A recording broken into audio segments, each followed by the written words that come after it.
Menteri Kesehatan menyebut ada dua skema distribusi vaksin untuk diberikan kepada masyarakat. Yang pertama adalah vaksin program subsidi gratis dari pemerintah yang ditujukan bagi tenaga kesehatan pelayanan publik hingga peserta BPJS. Sementara kedua adalah vaksin mandiri bagi masyarakat yang membeli dengan biaya sendiri. Menteri Kesehatan menyebutkan ada dua skema distribusi vaksin untuk diberikan kepada masyarakat. Yang pertama, vaksin program subsidi gratis dari pemerintah yang ditujukan bagi tenaga kesehatan, layanan publik, hingga peserta BPJS. Adapun jumlah penerima diperkirakan 32 juta orang. Vaksin yang diberikan adalah asal Tiongkok, Sinovac, serta COVAX Global Alliance for Vaccine and Immunization. Yang kedua adalah vaksin mandiri bagi masyarakat yang membeli dengan biaya sendiri.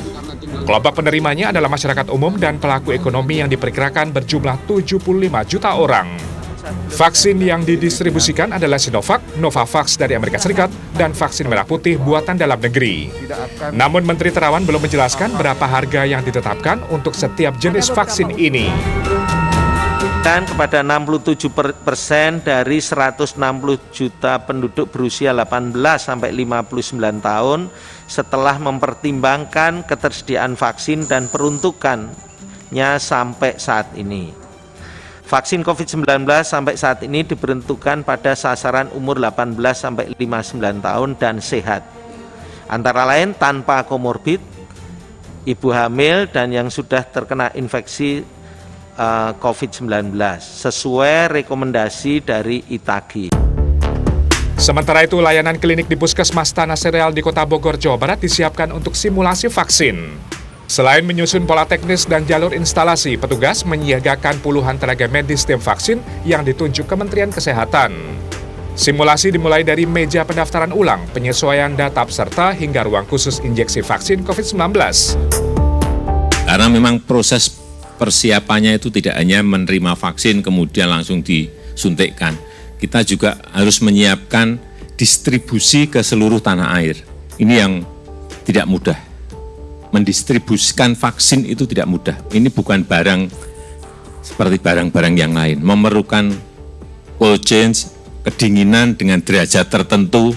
Setiap vaksin dari produk yang berbeda memerlukan juga model distribusi yang berbeda. Kita siapkan agar nanti daerah-daerah juga segera mendapatkan vaksin dan vaksinnya juga tidak rusak.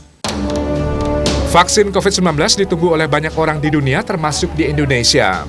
Sejumlah kandidat vaksin masih masuk dalam masa uji klinis. Di Indonesia, fase uji klinis vaksin kerjasama Bio Farma dengan Sinovac memasuki tahapan monitoring. Sambil menanti terpenuhnya syarat emergency use authorization dari Badan POM, pemerintah Indonesia menyiapkan peta jalan untuk program vaksinasi ini. Jadi pemerintah terus mengikuti perkembangan uji klinis vaksin COVID-19 yang dilakukan di luar Indonesia.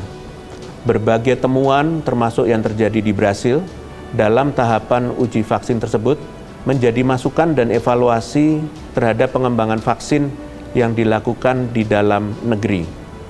Vaksin baru dapat diproduksi dan digunakan setelah lolos uji klinis tahap 3 dan memperoleh Emergency Use of Authorizations atau EUA dari Badan POM. Peran Badan POM sangat strategis untuk menjaga sekaligus mengakselerasi pengembangan vaksin sampai ke tahap evaluasi, registrasi, dan pengawasan dengan tetap memastikan obat atau vaksin bermutu sekaligus efektif.